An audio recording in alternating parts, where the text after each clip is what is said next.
বাঁধাকপিটা খুব সরু সরু করে মিহি করে কেটে নিয়েছি। এবার অল্প লবণ দিয়ে বাঁধাকপিটা একটু মেখে নিচ্ছি যাতে করে একটু নরম হয়ে যায়। এবার এর মধ্যে দিয়ে দিচ্ছি পেঁয়াজ কুচি, লঙ্কা কুচি, ধনেপাতা কুচি, আদা রসুন কুচি। এরপর দিয়ে দিচ্ছি স্বাদ মতো লবণ, পরিমাণ মতো হলুদ গুঁড়ো, লঙ্কা গুঁড়ো, 2 চামচ কর্নফ্লাওয়ার, 2 চামচ বেসন। সবকিছু দেওয়ার পর খুব ভালো করে মেখে নিতে হবে। মাখার সময় কোনো রকম জল ব্যবহার করবে না।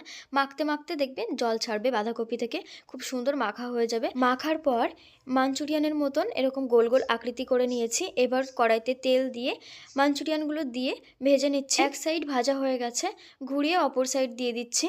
দেখুন মাঞ্চুরিয়ানগুলো লাল লাল করে ভেজে নিয়েছি। মাঞ্চুরিয়ানগুলো ভাজার পর আপনারা ওইভাবেও খেতে পারেন, ওইভাবেও খাওয়া যায়। এরপর আর কি, চিলি চিকেনের প্রসেস। প্রথমে কড়াইতে দিয়ে দিলাম রসুন কুচি, তারপর ক্যাপসিকাম আর পেঁয়াজ দিয়ে দিলাম, তারপর দিয়েছি সস। এখানে আমি সসের মধ্যে ইউজ করেছি red chilli sauce, soya sauce ও টমেটো সস। দিয়ে পরিমাণ মতো একটু জল দিয়ে মাঞ্চুরিয়ানগুলো দিয়ে ঢাকা দিয়ে রান্না করে নিতে হবে। আর হ্যাঁ, ফ্লেভারের জন্য কাঁচা লঙ্কা দিয়েছি। কর্নফ্লাওয়ার গুলো